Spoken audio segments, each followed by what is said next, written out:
అలా పీల్చి వదిలేటటువంటి నిరంతరం ప్రవహించే శక్తి దేని ఆధారంగా ప్రవహిస్తోంది?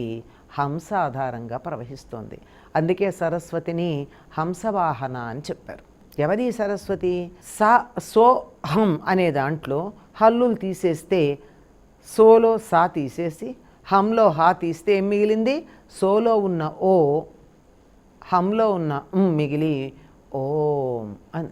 ఓం అనేటటువంటి రూపంలో మనందరిలోనూ నిరంతరం తిరుగుతూ ప్రసరిస్తూ ఉండేటటువంటి జీవశక్తి సరస్వతి. అందుకని పెద్దలైనటువంటి వారు శరీరం వదిలితే ఏం చెప్తారండి? హంస లేచిపోయిందండి అంటారు. హంస లేచిపోవడం ఏమిటి అంటే సో హం లేదు, లేదా హం సహ లేదు, అంటే ఉచ్ఛ్వాస నిశ్వాసాలు లేవు. ఆ ఉచ్ఛ్వాస నిశ్వాసాలు అనబడేటటువంటి రెక్కల మీద ఓం అనేటటువంటి ఒక ప్రాణశక్తి ప్రసరిస్తూ ఉంటే దానిని సరస్వతిగా మన పెద్దలు ఆరాధించటం అన్నది చేయడం జరిగింది. కనుక ఎవరు సరస్వతి అంటే మనలో ఉన్నటువంటి ప్రాణశక్తి మాత్రమే. ఆవిడికి హంస వాహనంగా ఉందని చెప్పడానికి కారణం కూడా అదే. అటువంటి సరస్వతి మనకి ఉచ్ఛ్వాస నిశ్వాసాలు చేస్తూ ఉన్నటువంటి సమయంలో ఎక్కడెక్కడ మనం బయటికి వదులుతున్నటువంటి గాలిని ఆపుతామో అక్కడ తత్సంబంధమైనటువంటి ధ్వని వచ్చి అక్షరాలు ఉచ్చరించబడుతూ ఉంటాయి. ప అన్నామనుకోండి, పెదవుల దగ్గర వదిలే గాలిని ఆపినట్టయితే ప అవుతుంది.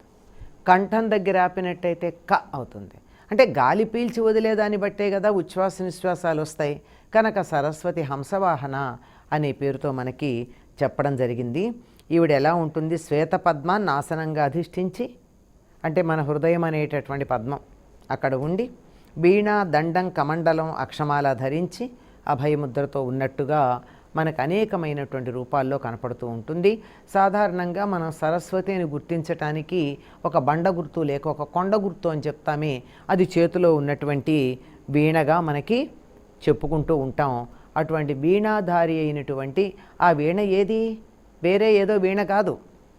ఈ హంస మనలో నిరంతరం కదులుతూ ఉండే హంస ధరించినటువంటి వీణ మన వెన్ను పూస మాత్రమే. మూలాధారం నుంచి సహస్రారం దాకా ఉండే కపాలం దాకా గనక ఒక్కసారిలా దాని యొక్క రూపాన్ని మనం ధ్యానం చేసి చూసినట్టయితే చక్కగా వీణలాగే ఉంటుంది. అలా ఆ వీణని ధరించి ఉచ్ఛ్వాస నిశ్వాసాలుగా ఉండేటటువంటి సరస్వతి, ఈ సరస్వతికి సర్వ విద్యాధిష్టాత్రిగా చెప్తూ ఉంటాం.